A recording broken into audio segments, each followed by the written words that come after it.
만나 뵙게 돼서 너무 반갑고요. 앞으로 5주 동안 그 즐거운 대화들 많이 잘 이뤄갈 수 있으면 좋겠습니다. 감사합니다.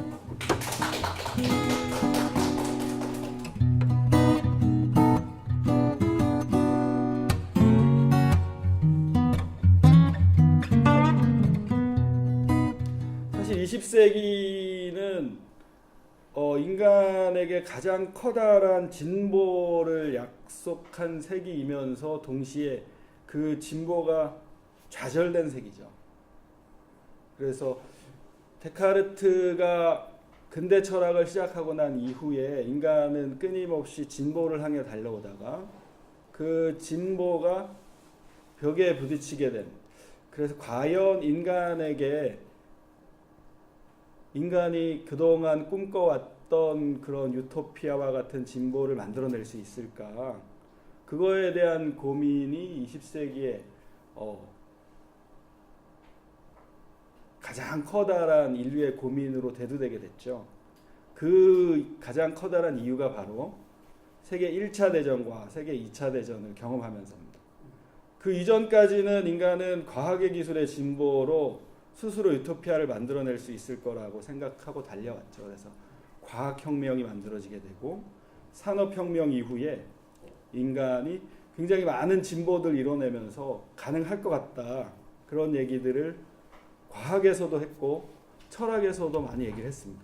그래서 대표적으로 헤겔이나 니체 같은 철학자들이 등장을 하면서 인간 진보에 대한 어떤 그런 꿈들을 꾸게 됐는데 그 꿈들이 산업혁명 후반기로 가면서 좌절되게 된 거죠.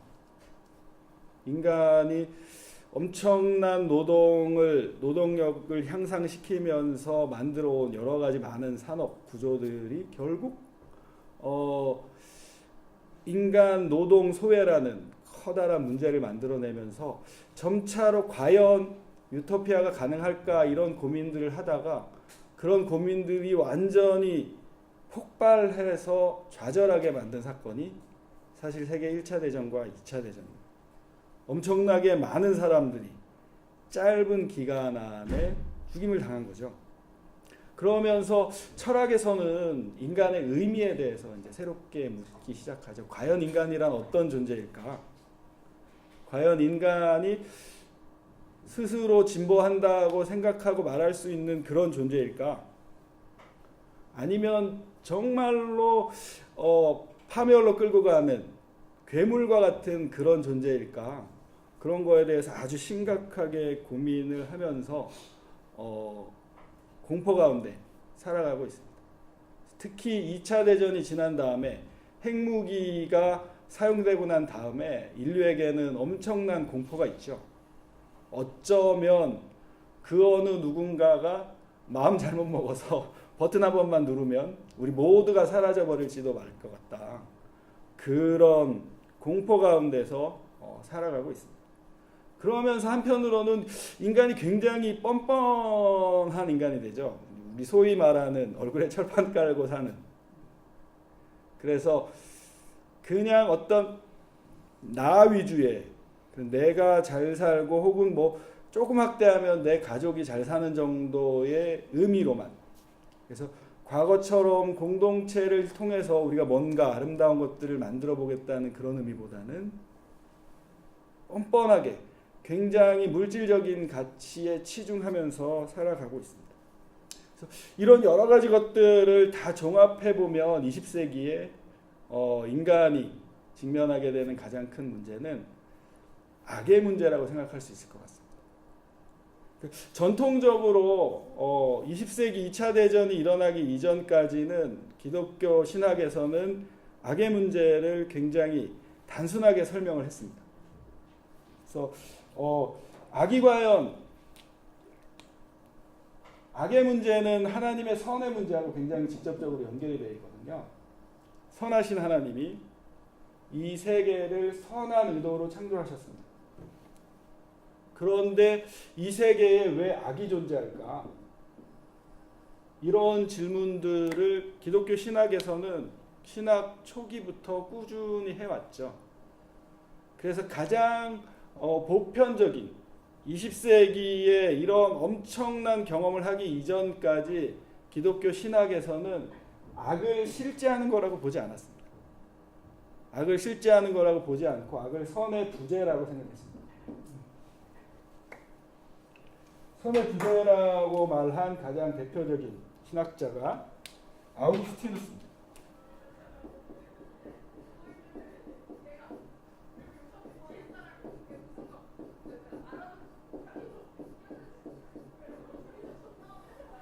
사실 아우구스티누스는 선악의 문제에 대해서 굉장히 깊게 관심을 가지고요. 과연 이 세계에 악이 왜 존재하는가, 어떻게 하면 악을 극복할 수 있는가에 대해서 아주 젊은 시절부터 굉장히 고민을 많이 했습니다. 그래서 처음에 아우구스티누스가 심취한 종교가요, 기독교가 아니라 마니교였습니다. 마니교에 심취한 이유가 뭐냐면 마니교는 선악을 굉장히 뚜렷하게 구분을 해놨거든요. 그리고 마니교를 통해서 악을 극복할 수 있다고 아주 단순화시켜서 설명을 하면서 불을 숭상했습니다. 그런 가운데 있다 보니까 어거스틴이 생각할 때에 과연 이 마니교가 그런 자기가 고민했던 선악의 문제에 대해서 해답을 제공해 주고 있는가 고민하다가 거기에서 해답을 찾을 수 없어서 마니교를 정리하고 특히 이제 모니카 어머니의 노력에 굉장히 깊은 감동을 받아서 기독교 신학을 접하면서 아우구스티누스가 찾은 답이 이겁니다. 악은 실제로 존재하는 게 아니라 선의 부재가 악이다. 선하신 하나님이 계시지 않는 자리가 악이다. 이렇게 주장을 한 겁니다. 그게 어떻게 예를 들으면 좋으냐면요. 이 방안이 지금 우리들이 수업을 한 9시쯤에 하고 있습니다. 갑자기 불이 나갔어요. 그러면은 어떻게 해야 되죠? 가장 단순하죠, 문제는. 불을 켜면 되는 거죠. 그죠? 어둠이 있는 것은 빛이 없기 때문에 어둠이 있는 거지 어둠이 실제하고 있는 게 아니라고 주장을 하는 겁니다. 그러면서 악이 있는 것은 우리에게 악이 있다는 것은 악이 실제로 존재하기 때문에 악이 있는 게 아니라 선이 없기 때문에. 그래서 악을 극복하기 위해서는 선을 가지고 오면 자연스럽게 악이 극복될 수 있다고 생각하면서 아우구스티누스는 악의 문제를 선의 부재라고 설명을 했습니다. 근데 이 설명이 사실 2차 대전이 일어나기 전까지는 계속 사람들이 인정하고 받아들여온 설명이었습니다. 그런데 2차 대전이 일어나고 나면서 2차 대전의 예만 들으면은요. 38년부터 45년, 37년 후반부터 45년 그 8월 달까지의 전쟁 기간 동안에 사망한 사람이 몇 명쯤 될 것 같습니까? 죽은 사람. 그 만 7년 기간 동안에 5천만 명이나 됩니다. 예. 가장 많이 죽은 사람은 누굴까요? 유대인이었으면 질문 안 했겠죠. 가장 많이 죽은 민족은 러시아 사람들이었어요. 러시아 사람들이 군인으로 대거 참전을 해서 독일군이 러시아로 들어오는 걸 막기 위해서 엄청나게 많이 희생당했습니다. 1000만 명 가량이 죽었는데요. 근데 러시아 사람들이 그렇게 많이 죽은 건 사실 기억을 많이 안 합니다. 왜 그러냐면 군인들이었기 때문에. 그런데 유대인들은 그런 게 아니라 완전히 무차별 그냥 그 수용소에 갇혀가지고 죽임을 당했죠. 유대인들 같은 경우에는 몇 명쯤 죽임을 당했을까요? 600만 명이 희생을 당했습니다. 그 짧은 기간 동안. 그러면서 유대인 학자들, 특히 유대인 출신 철학자들 중심으로 해서 악이 선의 부재가 아니라 정말로 실제하고 있는 거 아닐까? 이런 질문을 하기 시작하는 겁니다. 그런 질문을 뭐라고 말하냐면 근원적인 악이라고.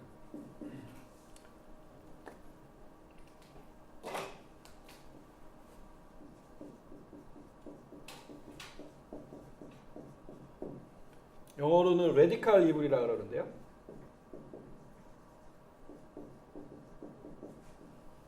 radical이라는 말이 여러 가지 의미로 번역이 됩니다. 여기서는 근원적인 이라는 말로 이렇게 번역해서 실제로 악이 존재하지 않을까 이런 이야기를 합니다. 이 레디칼 이블이라는 용어는 칸트의 실천이성 비판에 가장 먼저 등장을 합니다. 그렇지만 칸트는 자세하게 설명을 하진 않습니다. 그냥 인간의 도덕에 대해서 설명하면서 레디칼 이블이라는 용어를 소개만 했는데, 그리고 간략하게 설명만 했는데, 철학자들이 2차 대전의 그 엄청난 경험을 하고 난 다음에 이게 진짜로 있는 것 같다고 주장을 하기 시작합니다. 이게 없다면 어떻게 인간이 그런 끔찍한 일을 저지를 수 있겠는가? 저것 때문에 우리는 공포 가운데 살고 있지 않을까? 살아갈 수밖에 없지 않을까? 그런 고민들을 하기 시작했고, 그런 고민들을 하면서 그러면 이 문제를 인간이 어떻게 해결할 수 있을까? 혹은 이 문제에 직면해서 인간은 어떤 존재가 되어야 하는가에 대해서 굉장히 많이 질문을 합니다. 그리고 그거에 대한 답을 찾기 위해서 노력을 굉장히 많이 합니다. 그 대표적인 철학자가 틸리와 레비나스. 그래서 제가 틸리와 레비나스를 굉장히 깊게 생각을 하고 있고요.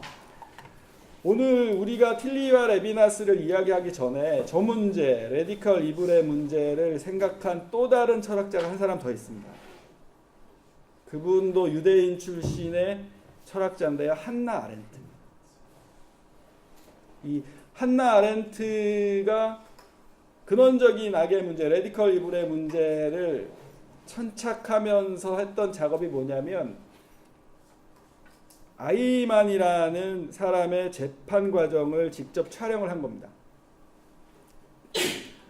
아이만은 누구냐면요, 히틀러 밑에서 독일 군인이 유대인들을 수용소로 끌고 가게 하는데 가장 효율적인 시스템을 개발한 사람입니다.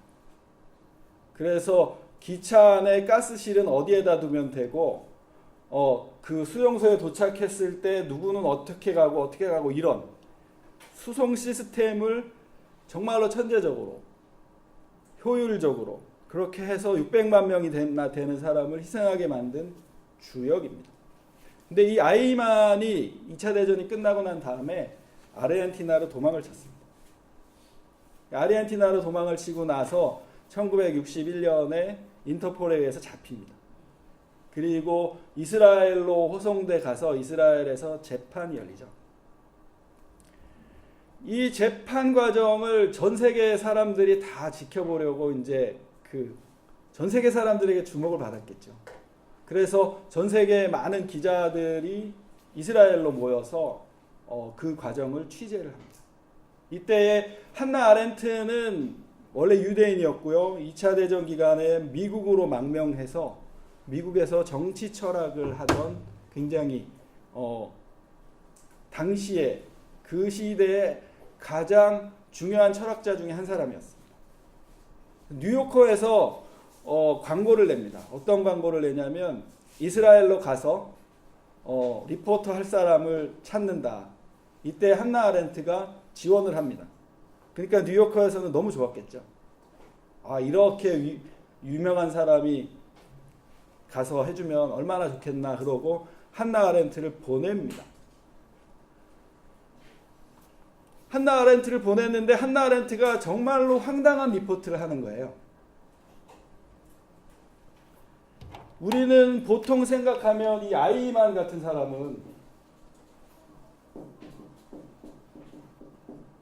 머리에 뿔이 여러 개 있지는 않아도 마음속에 뿔이 몇 개쯤 있는 그런 악의 화신이라고 생각할 수 있을 텐데, 한나 아렌트가 지켜본 아이만은 그런 사람이 아니었던 겁니다.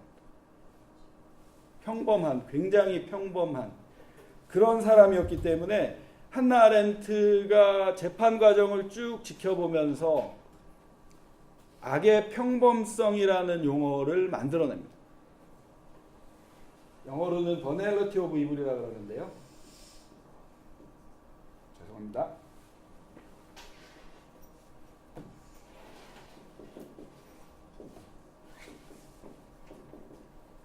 버넬이라는 거는 커먼 혹은 클리셰의 그런 겁니다. 그냥 아주 진부한 거. 그냥 일상적으로 있는 거, 그런 걸 얘기하는 겁니다.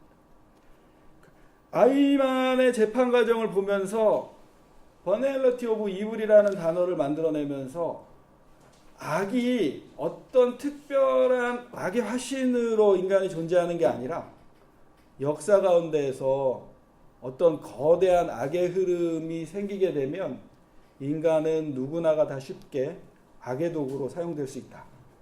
이렇게 주장을 합니다. 한나 아렌트가 처음에 이 주장을 했을 때 사람들의 반응이 어땠을까요? 사실 한나 아렌트가 엄청 욕을 먹었습니다. 너도 유대인이면서 어떻게 아이만한테 면죄부를 제공해 주냐 그러면서 엄청 욕을 먹고, 대학에서도 막 교수들이, 특히 유대인 교수들이 막 한나 아렌트를 공격하고 막 그랬습니다. 근데 지금 현재로 한나 아렌트가 주장한 이 버넬러티 오브 이블이라는 철학적인 개념, 이 예루살렘의 아이만이라는 책에 나오는데요. 한나 아렌트가 이스라엘 가서 아이만 재판 과정을 지켜보고 난 다음에 그 리포트를 한 책입니다. 이 책에 이 개념이 나오는데, 이 개념은 지금 정치 철학에서는 굉장히 보편적인 개념으로 쓰이고 있습니다. 그래서 저는 우리가 함께 같이 한번 생각해 보면 좋겠어요. 이 악의 평범성이라는 이 개념이 우리가 충분히 이해하고 받아들일 수 있는 개념인지, 과연 동의할 수 있는 개념인지. 사실 저는 곰곰이 고민을 해보면 악의 평범성이라는 관찰은 굉장히 맞는 말인데 선뜻 동의가 되지 않는 부분도 사실 있거든요. 그래서 이런 부분들 한번 생각해 보면서 오늘 지금 첫 시간에는 한번 영화를 한번 봤으면 좋겠어요. 어떤 영화냐면요, 한나 아렌트, 영화 제목이 한나 아렌트입니다. 아렌트가 아이만 재판 과정을 지켜보는 장면인데요.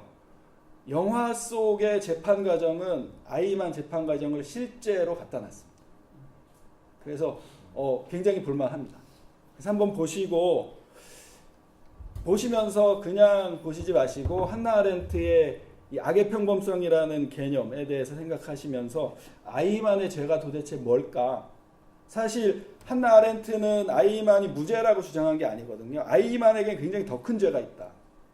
그러면서 아이만의 유죄를 한나 아렌트가 결론내가 씁니다. 그런 부분들을 한번 생각해 보면 좋겠습니다. 아이만의 죄가 무엇인가? 한나 아렌트는 분명하게 얘기를 했습니다. 아이만의 죄는 생각의 무능이다. 그러니까 생각의 무능이 말의 무능을 낳았고, 말의 무능이 행동의 무능을 낳았다. 그래서 아무 생각도 하지 않고 그 거대한 악의 흐름에 그냥 그렇게 흘러갔던 게 아이만의 죄다. 이렇게 한나 아렌트는 예루살렘의 아이만이라는 책에서 주장을 했거든요. 그리고 한나 아렌트 책 중에는 더 읽어볼 만한 재미있는 책이 하나 더 있는데요. 전체주의의 기원이라는 책이 있습니다. 책은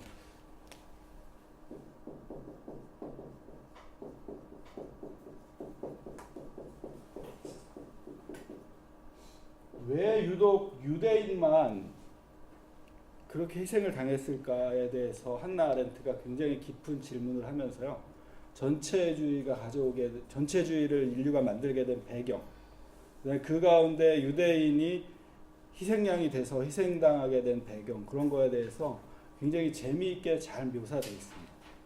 약간 책이 두껍긴 하지만 한번 보시면 그 20세기 우리가 경험하고 있는 악의 문제에 대해서 한번 생각해 볼 수 있는 좋은 기회가 될 수 있을 거라고 생각합니다.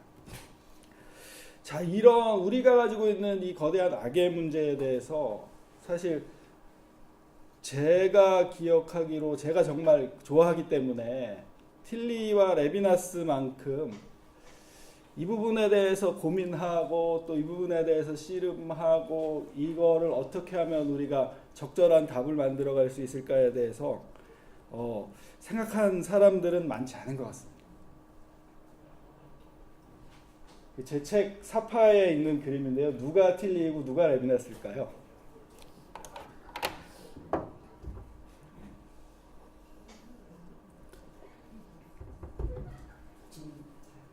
왼쪽에 있는 분이 틸리 같이 보였습니다.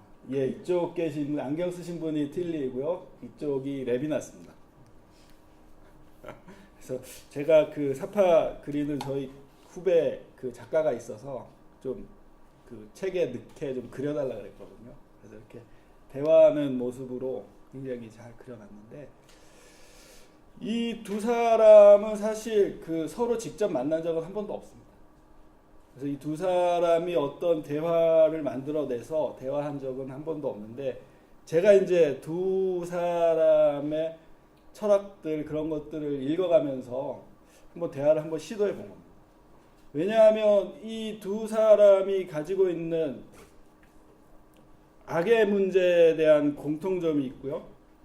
그 다음에 20세기 전쟁을 둘 다 경험한 사람들입니다. 그러면서 그 전쟁을 경험하고 난 이후에 그 악의 문제에 대해서 대답을 시도한 사람들인데요. 폴 틸리는 기독교 신학자입니다. 그리고 레비나스는 유대인 철학자입니다. 이 두 사람들이 어떻게 자기들 나름대로 그 방법을 찾아갔을까, 그런 것들을 한번 생각하면서 20세기 존재의 의미 혹은 인간의 가치 혹은 저희가 이제 강의 주제를 만들면서 사람의 얼굴을 한 윤리, 그런 가치들을 한번 만들어 볼 수 있을까 생각해 보면 좋을 것 같습니다. 두 사람의 그런 삶의 여정들을 먼저 한번 생각해 보면 좋겠습니다. 틸리를 먼저 생각해 보면은요, 틸리는 레비나스보다 20년 먼저 태어났습니다. 1886년에 독일에서 태어났고요. 아버지가 독일 루터교의 목사님이셨습니다. 시골 지역에서 어릴 때는 자라다가 고등학교 때부터 칸트의 고향이었던 게니스베르크나 아니면 또 베를린 이런 데로 이동하면서 아버지의 목회지를 따라서 이동하면서 그렇게 어릴 때 성장을 했고요. 대학에 들어가서는 쉘링을 철학자 쉘링을 공부해서 박사학위 논문을 받고 박사학위 논문을 쓰고 그래서 대학에서 강의를 했던 사람입니다. 근데 틸리의 자기 어릴 적 회상에서 아버지에 대해서 회상하는 부분이 굉장히 재미있는 부분이 있습니다.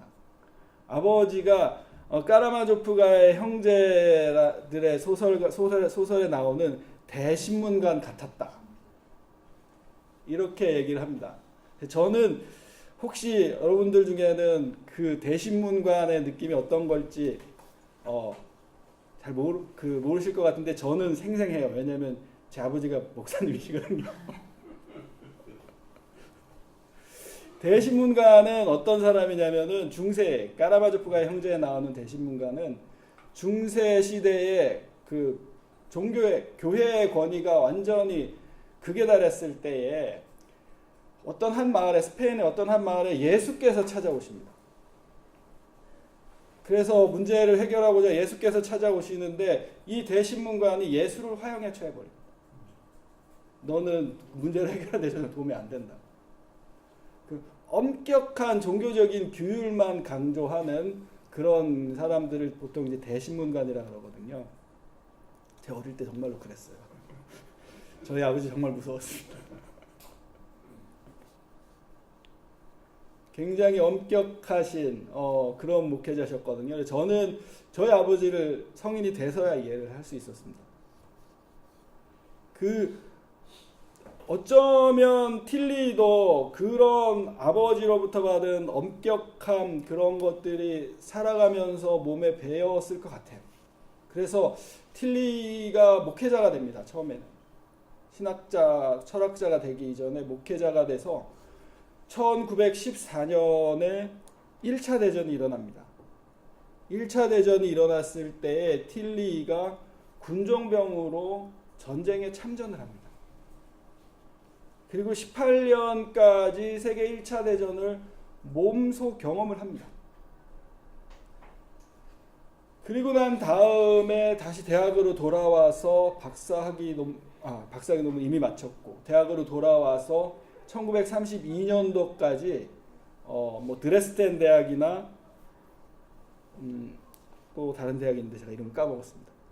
세 군데 대학에서 강의를 하다가 나치 정권이 1932년에 들어서면서 틸리의 교수권이 박탈당합니다. 왜 그러냐면은 이 기간 동안에 전쟁을 경험하고 난 다음에 틸리히가 이런 전쟁의 폐허 가운데서 인간이 어떻게 하면 이 문제를 실질적으로 해결할 수 있을까를 고민하면서 종교사회주의 운동에 심취합니다.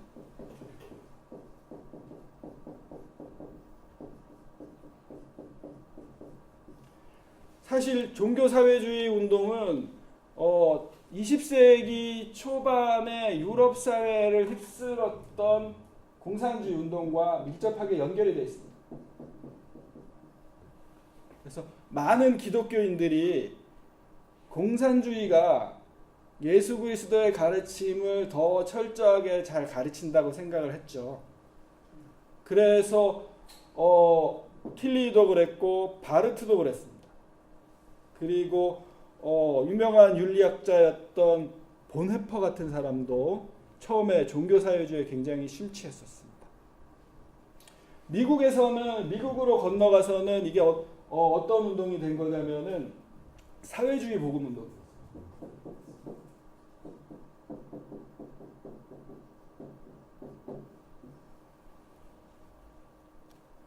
그래서 미국의 대표적인 사회주의 복음학자가 갑자기 그 사람 이름이 안 떠오르네.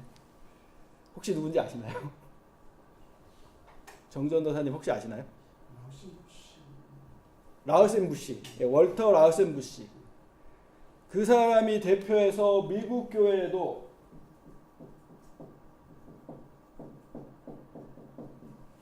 교회에도 종교사회주의 운동과 같은 그런 흐름이 만들어집니다. 이런 흐름 가운데서 폴 틸리가 생각했던 그 방식이 당연히 히틀러는 아니었습니다. 히틀러에 대해서 저항하고 히틀러에 대해서 반대하다가 히틀러한테 교수권을 박탈당합니다. 지금도 독일은 대학 교육까지 국가가 책임집니다. 대학 교수들도 다 공무원입니다. 32년에 교수권을 박탈당하고 틸리는 그래도 언젠가는 내가 복권이 되겠지 생각을 했는데 복권이 되기는커녕 완전히 그럴 가망성이 없어지던 시점에 1933년에 미국의 유니온 신학교에서 틸리를 1년간 초빙 교수로 부릅니다. 그래서 유니온 신학교에 가서 철학적 신학이라는 말로 philosophical theology라는 말로 강의를 개설해서 강의를 합니다. 1년 지나고 나서 이제 독일에서 부르겠지 그런데 부르기는커녕 히틀러가 더 권력이 강하지 못하는 겁니다. 그래서 유니온 신학교에서는 교수를 연장해주고 당연히 뭐 워낙 탁월한 학자니까 연장해주고 하다가 이제는 아예 1936년에는 아예 그냥 유니온 신학교에서 종신 교수로 임명을 받아서 그렇게 지냅니다. 근데 틸리는 계속해서 독일이 그리웠던 것 같아요. 그래서 틸리가 여기 보면은 그림에 보면은 독일에서 이제 미국 뉴욕에 있는 지역으로 건너와서 여기에서 있는 거 그림이거든요. 그리고 이 뉴욕에서 있으면서 틸리는 계속 독일을 가고 싶어 했습니다. 1945년에 히틀러 정권이 무너지고 난 다음에 독일로 갈 수 있는 기회가 또 생겼습니다. 그래서 독일 친구들 만나고 독일 친구들이 이제 좀 기다려보자, 될 수 있을 것 같다 이렇게 얘기를 했는데 좀채로 기회가 오질 않는 겁니다.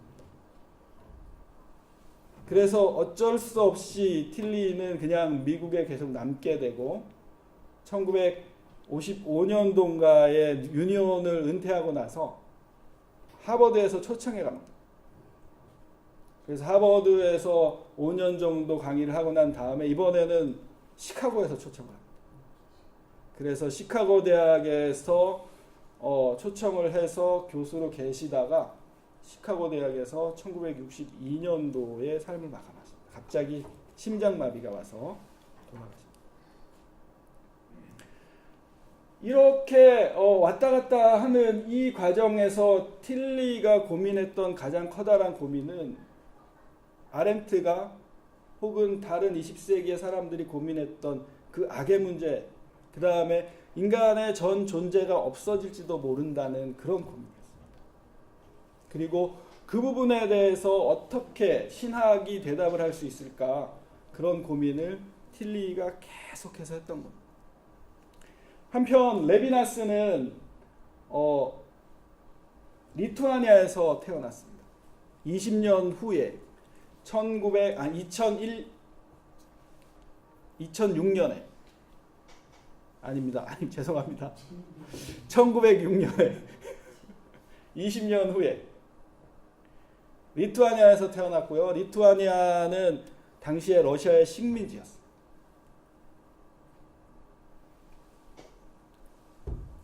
레비나스의 집안은 아주 잘 사는 것은 아니었지만 서점을 운영하셔서 아버지가 굉장히 교육열도 있고 그 다음에 레비나스에게 굉장히 잘 해주고 싶어 하셨던 그런 약간 유복한 정도의 가정이었습니다. 근데 식민지에 살던 유대인이었기 때문에 사실 레비나스가 교육의 기회가 그렇게 훌륭한 교육의 기회가 많았던 건 아닙니다. 근데 아이러니컬하게도 세계 1차 대전이 레비나스에게 아주 훌륭한 교육의 기회를 제공해 줍니다. 왜 그러냐면 독일이 리투아니아를 점령합니다. 그래서 레비나스 온 집안이 다 우크라이나로 피신을 갑니다. 근데 우크라이나로 피신을 가는데 이 우크라이나도 당시에는 러시아 식민지였죠. 우크라이나에서 어떤 기회를 잡게 되냐면 러시아 공립학교에 들어가서 초등교육을 받을 수 있는 그런 기회를 얻게 됩니다. 리투아니아에서는 할 수 없었는데 우크라이나에서는 그게 가능했던 겁니다. 그래서 5년 동안 초등교육을 받으면서 러시아어를 배우는 거죠. 그래서 레비나스의 작품에는 러시아 문학, 도스토옙스키나 톨스토이 이런 문학 작품들이 굉장히 많이 인용이 되고 있습니다. 그리고 나서 우크라이나에서 다시 리투아니아로 돌아옵니다. 그리고 리투아니아에 있는 유대인 학교에서 고등학교, 중고등학교를 지내면서 철학을 굉장히 깊게 공부를 합니다. 그리고 당시에 유럽에서 철학이 가장 발전했던 독일로 가서 공부하고 싶어서 칸트의 고향이었던 게니스베르그로 고등학교 시절에 가서 독일에 있는 대학에 들어갈 가능성을 타진합니다. 근데 유대인들에게 독일 대학이 기회를 주질 않는 거죠. 그래서 레비나스는 노력을 하다가 안 돼서 국경지에 있는 독일과 프랑스 국경을 맞대고 있는 프랑스로 건너갑니다. 우리 어릴 때 아마 뭐 알사스하고 로렌 그런 그 소설책 같은 거 나오잖아요. 독일하고 프랑스 사이에 그 알사스 로렌이 있는 그 지역하고 비슷하다 그럽니다. 스트라스부르라는 곳으로 가서 거기에서 프랑스 스트라스부르 대학에 입학을 해서 학사, 석사, 박사학위 논문을 씁니다. 박사학위 논문을 쓰던 중에 1928년이죠. 레비나스가 평소에 철학에 관심이 많았는데 그 중에 후설의 현상학에 굉장히 관심이 많았습니다. 박사학위 논문을 후설의 현상학으로 썼어요. 그러던 중에 후설이 가리키고 있는 대학, 프라이부르크 대학에 후설의 초청으로 1년간 가서 연구원을 할 수 있는 기회가 생긴 겁니다. 그러니까 레비나스가 처음에 후설의 작품을 프랑스에 소개한 사람이에요. 그래서 프랑스어로 후설의 작품을 소개하니까 그게 자연스럽게 인연이 돼서 프라이부르크 대학에 가서 후설도 만나고 그 다음에 하이데거도 만나요. 그러면서 레비나스가 하이데거를 만나면서 하이데거의 존재와 시간이라는 엄청난 작품을 경험하게 되면서 레비나스가 존재와 시간은 철학사에 있어서 가장 위대한 작품이다. 이렇게 극찬을 하면서 하이데거의 존재론을 만나게 되는 겁니다. 그리고 나서 고국으로 1년 동안 독일에서 공부한 다음에 고국으로 돌아와서 프랑스 시민권 시험을 봐서 프랑스 시민이 됩니다. 그리고 프랑스에 있는 유대인 학교의 교장이 됩니다. 교장이 돼서 굉장히 오랜 시간 동안 그 학교에서 지내다가 레비나스가 정식으로 프랑스 대학의 교수가 된 거는 굉장히 오랜 이후에 됐습니다. 그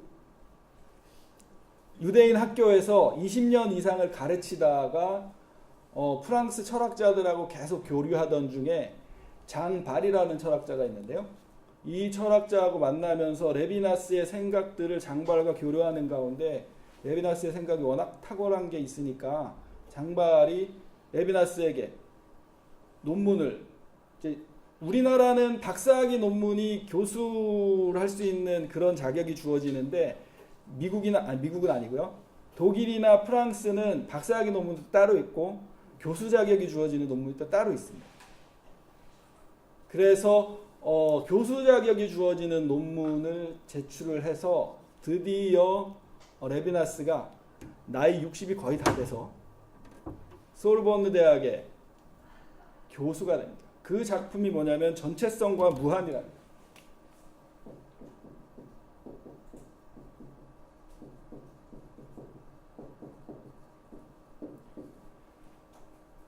이 작품이 만들어지고 나서 레비나스가 일약 세계적인 철학자가 됩니다.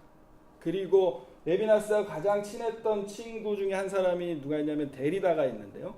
데리다가 이 작품을 보고, 물론 평소에도 친했지만, 그리고 이 레비나스가 이야기한 전체성과 무한에서의 얼굴의 현상학이 있습니다.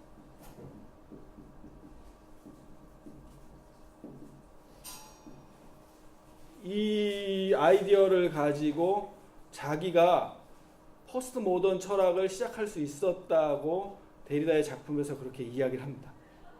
아듀 레비나스라는, 레비나스가 죽은 다음에 레비나스를 그리면서 쓴 작품이 데리다의 작품이 있거든요.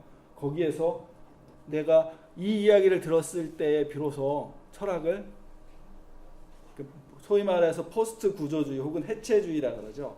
그 철학을 시작할 수 있게 됐다. 그런 이야기를 합니다. 자, 프랑스 시민이 되고 난 다음에 2차 대전이 일어납니다. 그래서 레비나스는 2차 대전에 프랑스 군인으로 참전을 합니다. 프랑스 군인으로 참전을 해서 레비나스가 가지고 있는 능력, 언어를 엄청나게 많이 하잖아요. 독일 말도 하고 러시아 말도 하고 이스라엘 말도 하고 프랑스어도 하고. 그래서 통역 장교로 참전을 하는데, 통역 장교로 참전을 했다가 독일군의 포로가 되고 맙니다. 그래서 레비나스는 유대인 수용소에 갇혀 있는 게 아니라 독일 군 수용소에 갇혀 있었던 거예요. 그 기간 동안에 프랑스가 점령당합니다. 프랑스에는 레비나스의 아내와 딸 시몬느가 살고 있었어요. 근데 프랑스의 아주 친한 친구였던 그 친구 이름이 갑자기 안 떠오르네요. 하여튼 친한 친구여 철학자가 있습니다. 갑자기 안 떠오르지? 죄송합니다. 제가 긴장을 좀 한 것 같습니다. 철학자가 도움을 받아서 딸 시몬느는 수녀원에 숨겨졌습니다. 그리고 아내도 처음엔 수녀원에 숨겼다가 워낙 어른이니까 제대로 숨어있지 못하니까 한 유대인 단체, 프랑스에 있는 유대인 단체에 숨어서 다행히도 목숨을 건질 수 있었습니다. 그런데 2차 대전이 끝나고 돌아와서 보니까 정말로 그나마 다행히도 내 아내와 내 딸은 살아남을 수 있었는데 고국에 있는 아버지와 형제들, 조카들 비롯해서 600만 명이나 되는 자기 동족들이 지난 7년 동안 죽었다는 이야기를 들은 겁니다. 그러면서 레비나스가 심각하게 질문을 하는 겁니다. 도대체 철학이 무엇이 문제이길래? 특히 어떤 이야기를 그 레비나스가 알고 있었냐면 하이데거가 자기가 그렇게 존경에 맞지 않던 하이데거가 히틀러에 동조했다는 그런 이야기를 이미 알고 있었거든요. 1936년에 히틀러가 집권한 지 얼마 안 돼서 하이데거를 프라이부르크 대학의 총장으로 임명을 합니다. 당시에 세계 철학계가 발칵 뒤집혔습니다. 당신같이 위대한 철학자가 이러시면 안 됩니다. 그래서 하이데거는 1년 후에 프라이부르크 대학의 총장직은 사임을 합니다. 그런데 하이데거가 죽기 3년 전에 슈피겔이라는 저널에서 하이데거가 제 기억으로는 1961년에 죽었는데 정확하게 67년인가 1년에 죽었습니다. 하여튼 죽기 3년 전에 슈피겔이라는 저널에서 하이데거를 인터뷰를 했습니다. 오랜 시간 동안 인터뷰를 해서 그분의 철학, 그분의 삶에 대해서 정리를 하고 그 기자의 마지막 질문이 선생님 평생 동안 히틀러에 대해서 이야기를 단 한 번도 하지 않으셨는데 해주시면 안 되겠습니까? 이때의 하이데거의 대답이 나치에 대해서는 난 할 말이 없다. 이렇게 하고 인터뷰가 마쳤습니다. 그런데 하이데거가 죽고 난 다음에 하이데거 집에 유품들을 정리해 보니까 나치 깃발이 발견돼요. 그래서 사람들이 철학자들이 특히 하이데거에 대해서 비판을 할 때에 하이데거가 히틀러식의 어떤 다른 사람들을 죽이는 전체주의 이런 거에는 동의하지 않았다 하더라도 최소한 독일 민족주의에는 동의했을 거다. 독일 민족이 세계를 이끌어 가야 된다는 그런 굉장히 이상한 민족주의가 독일 사람들한테 있거든요. 지금도 있죠. 그래서 독일 민족주의에는 최소한 하이데거는 동의했을 거다 이렇게 생각을 합니다. 레비나스가 하이데거의 이 행동에 대해서 그리고 하이데거의 존재론에 대해서 질문을 하기 시작한 겁니다. 도대체 하이데거 같이 위대한 철학자가 그럴 수밖에 없었던 이유가 뭐냐? 왜 그러냐? 그러면서 레비나스는 하이데거의 존재론에 대해서 심각하게 질문을 하는 겁니다. 그리고 하이데거의 존재론이 힘의 철학으로 전락할 수밖에 없었던 이유에 대해서 파헤치면서 존재론 대신에 윤리가 철학의 중심이 되어야만 이 근원적인 악의 문제를 해결할 수 있다고 레비나스가 주장을 합니다. 이러한 주장들에 대해서 좀 더 자세하게 제가 한번 다시 설명을 드리겠습니다. 그래서 레비나스는 2차 대전이 지난 다음에 어떤 결심을 하냐면요. 자기는 이제는 절대로 독일로 다시 건너가지 않겠다. 독일은 절대로 방문하지 않겠다. 이 결심을 합니다. 죽을 때까지 그 결심을 지킵니다. 레비나스가 1995년 12월 25일에 죽었는데요. 그때까지 단 한 번도 독일을 방문하지 않았습니다. 레비나스는 보면은 여기 유럽 지역에서 리투아니아에서 우크라이나로 프랑스로 이렇게 그 살았던 그런 모습들이 여기 지도에 이제 나와 있는 겁니다.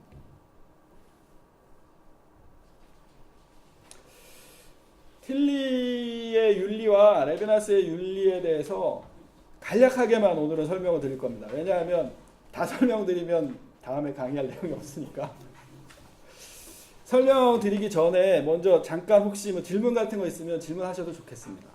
레비나스의 삶이나 틸리의 삶에 대해서 혹시 궁금하신 거 있으면.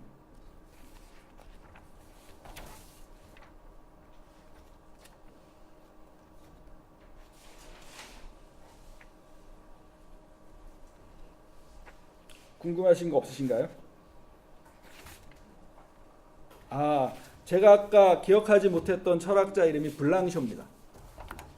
블랑쇼가 레비나스의 아내와 레비나스의 딸을 구해줍니다. 그러면은 오늘은 아주 간략하게 틸리와 레비나스의 그 윤리의 중심 키워드에 대해서만 말씀을 드리고 질문 받고 강의를 마치겠습니다. 틸리 윤리의 가장 중요한 핵심은 용기입니다. 존재가 비존재의 힘이 엄청나게 커진 이 상황 속에서 비존재의 힘에 저항하려면 사람이 존재해야 하는 용기를 말합니다. 그래서 그 용기를 뭐라고 얘기하냐면 참여의 용기라고 해요. 참여라는 게 우리가 어떤 사회적인 행동을 하는 그런 참여가 아니라요.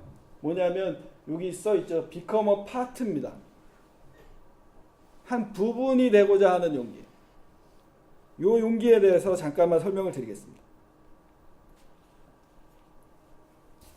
굉장히 막 장황하게 설명이 되어 있는데 이거는 제가 강의를 좀 더 하면서 구체적으로 설명을 할 거고요. 오늘 아주 간단하게만 말씀을 드리겠습니다. 틸리의 가장 중요한 철학적인 신학적인 방법론이 뭐냐면요. 상호 연관 방법입니다. 존재론적인 의미를 묻기 때문에 그 개념들을 연관지어서 혹은 짝으로 만들어서 설명을 굉장히 많이 합니다. 그래서 틸리는 존재에 대해서 설명을 하면서 존재의 기본 구조, 존재의 요소, 존재의 성격, 범주 이런 것들을 얘기하면서 굉장히 짝을 지어서 설명을 하려고 노력을 많이 합니다. 특히 이제 상호 연관 방법에서 틸리가 하는 가장 재미있는 방법이 뭐냐면요. 틸리는 연관 방법을 사용해서 삼위일체의 하나님에 대해서도 설명을 합니다. 그래서 우리가 말하는 아버지 하나님을 틸리는 뭐라고 얘기하냐면요. 존재의 근원, 그라운드 오브 빙이라고 합니다. 존재의 근원. 아들을 뭐라고 얘기하냐면요. 뉴빙이라고 얘기합니다. 새로운 존재.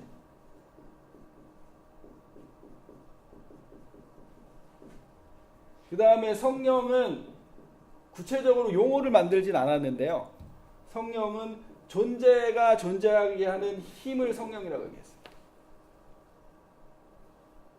이런 식으로 존재론적인 차원에서 연관을 지어서 설명을 굉장히 많이 하는 방법론을 취하는 게 틸리의 방법론입니다. 그래서 틸리가 존재론을 설명하면서 이 네 가지 개념을 설명을 하는데요. 이거는 제가 그냥 이런 게 있었다 보여드리기만 하고 설명을 안 하겠습니다. 왜냐하면 나중에 우리가 한가 얘기하면서 자세하게 설명을 할 거거든요. 이 부분에서 저는 틸리의 참여의 아이디어가 어디에서 나오게 됐는가 그거만 제가 설명을 하겠습니다. 그러니까 존재하면서 다시 말해서 존재가 이 세계에는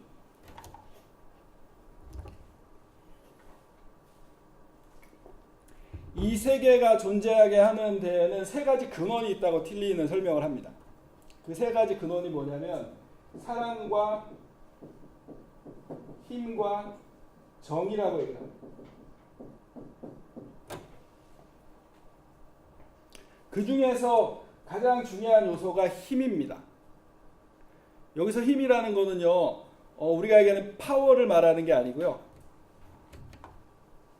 혹은 어떤 능력을 말하는 그런 힘이 아니라 동양적인 개념으로 하면은 에너지일 것 같습니다. 우리가 살아가려면 살아가는데 있어야 되는 어떤 힘, 그 힘을 틸리는 존재를 구성하는데 가장 중요한 그 성격으로 봤고요. 이 존재가 존재하려면 사랑과 정의가 힘에 의해서 밸런스를 맞출 수 있어야 된다고 그렇게 얘기를 했습니다. 사실 사랑과 정의는 굉장히 상반된 개념이죠. 그죠? 정의는 자기가 한 일에 따라서 몫을 주어지는 게 정의입니다. 정의에는 사랑이 들어가면 안 되죠. 사랑이 들어가면 그거는 정의일 수가 없죠. 정의는 자기가 한 거에 대해서 반드시 정당한 몫을 주어져야 되는 거기 때문에 이거는 분명한 상과 벌의 개념이 있는 거지, 여기에 사랑이 들어가면은 정의가 완성될 수가 없습니다. 절대. 반면에 사랑은 어떻죠? 사랑의 가장 기본적인 토대는 용서죠. 전혀 반대되는 거죠. 내가 그 어떤 것을 하더라도 용서해 주겠다는 그것이 사랑의 가장 기초이기 때문에, 근데 존재가, 틸리는 뭐라고 얘기하냐면 존재가 존재하려면 사랑과 정의가 같이 있어야 되는데, 사랑과 정의가 구조적으로 조화를 만들어서 같이 있어야 되는데, 이 사랑과 정의가 구조적인 조화를 맞추기 위해서는 어떤 한쪽으로도 쏠리지 않고 두 개를 조화롭게 맞춰야 되는 그런 힘이 있어야 된다고 틸리는 주장을 합니다. 이게 틸리의 존재론적인 윤리의 어떤 하나의 가장 기본적인 개념 중에 하나입니다. 기초입니다. 틸리가 쓴 책 중에 사랑, 힘, 정의라는 책이 있습니다. 이 책에 보면은 이 설명이 나오는데요. 그러면서 틸리는 자유와 운명의 대칭 관계를 설명을 합니다. 인간은 존재가 존재하면서 인간은 끊임없이 자유로워지려고 추구를 하죠. 이게 존재의 가장 기본적인, 어떻게 보면 가장 기본적인 속성입니다. 근데 인간의 이 자유를 제약하는 가장 커다란 방해 요소가 뭐죠? 바로 운명이죠. 나는 자유로워지고 싶은데 이 내 앞에 놓여진 이 운명 때문에 내 자유가 제약됩니다. 이 자유와 운명의 상관관계 속에서 인간은 끊임없이 투쟁하고 끊임없이 갈등하면서 살아가는 게 인간 존재의 가장 기본적인 모습이죠. 그것을 시간과 공간의 제약 혹은 인과율과 실체의 어떤 모습으로 얘기합니다. 실체라는 거는 내가 나를 확인하는 그런 과정이에요. 틸리가 말하는 실체는. 그 다음에 시간과 공간은 우리가 살아가고 있는 어떤 운명적인 체계하고 연결이 되어 있고, 인과율도 역시 마찬가지로 인간이 짊어져야 될 그런 운명과 직접적으로 연결이 되어 있는 거죠. 이런 현실을 살아가고 있는 인간이 가장 나 자신을 깨달으면서 내가 어떤 존재인가를 깨닫게 되는 순간이 뭐냐면, 내가 여기에 있다는 사실을 발견하는 겁니다. 이거는 하이데거하고 굉장히 비슷합니다. 혹은 니체하고도 좀 비슷한 면이 많이 있고요. 내가 여기에 있습니다. 나는 여기에 분명히 있는데, 그러면 내가 여기 서 있는 내가 가장 먼저 걱정해야 하는 거는, 설마 내가 내 아내를 걱정하거나 내 아이들을 걱정하지 않겠죠. 지금 여기에 있는 나는 나의 안전을 가장 먼저 걱정하겠죠. 내가 과연 1시간 후에도 있을까? 내가 과연 얼마 후에도 존재할까? 이런 나의 안전에 대해서 걱정하면서 내가 존재하는 그 존재를 틸리는 존재의 가장 기초로 봤고요. 거기에서 출발할 때, 그리고 거기에서 끊임없이 나의 존재의 의미를 물을 때, 그것을 틸리는 존재의 용기라고 얘기했어요.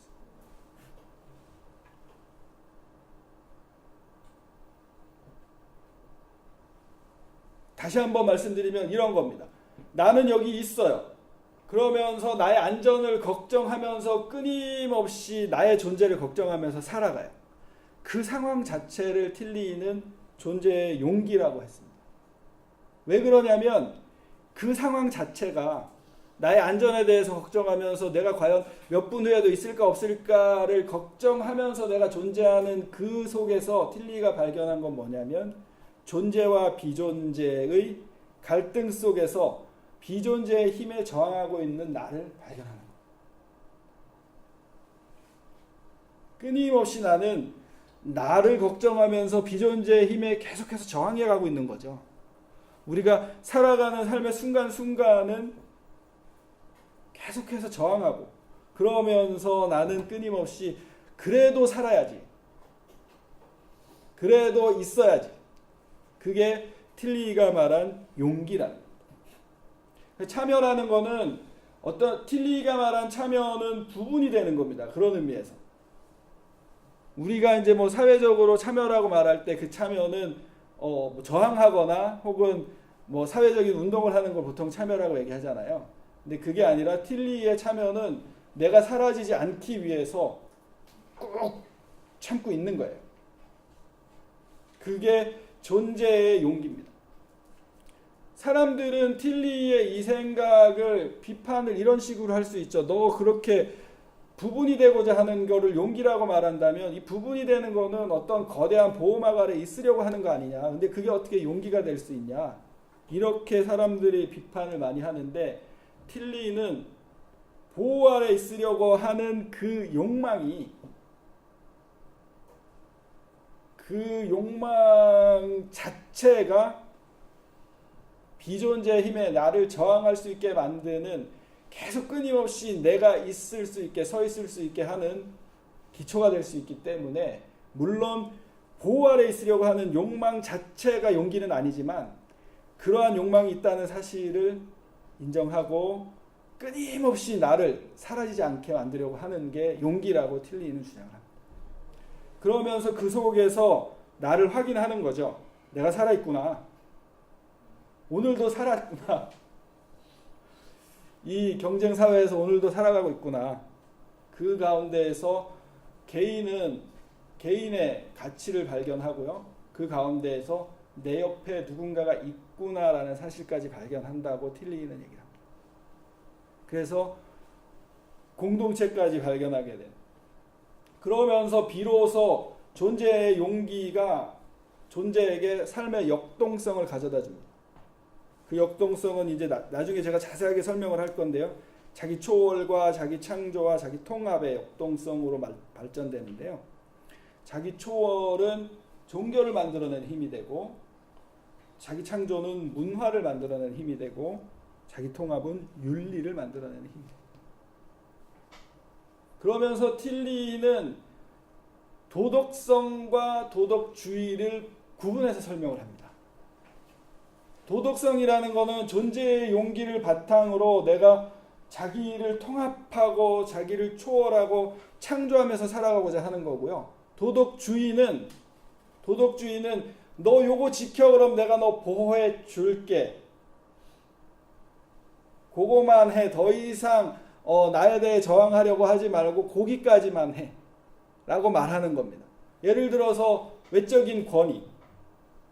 부정한 그 정권이 굉장히 강력한 권위로 사람들을 눌렀을 때 그냥 사람들은 그 권위에 순종하는 거죠. 근데 틸리는 단순히 그런 안 좋은 상황에서만 도덕주의를 설명하는 게 아니라 정의도 도덕주의가 될 수 있다고 얘기합니다. 정의가 사랑이 빠지고 단순히 목만 정해주는 그 도덕성. 이거는 인간을 자유롭게 스스로 자아를 발견하면서 살아갈 수 있게 만들어주는 게 아니라 정의라는 시스템 안에 그냥 갇혀버리게 만든다는 의미에서 틸리는 심지어 정의도 도덕주의가 될 수 있다. 그까지 얘기를 합니다. 결국 틸리가 도달하고자 하는 윤리는요. 사랑을 특히 신적인 사랑, 아가페의 사랑을 체험하면서 내가 그 사랑을 따르는 당당한 개인, 주체가 될 때에 나는 하나님 앞에서 윤리적인 사람으로 살아갈 수 있겠다고 생각하는 게 틸리의 용기의 윤리.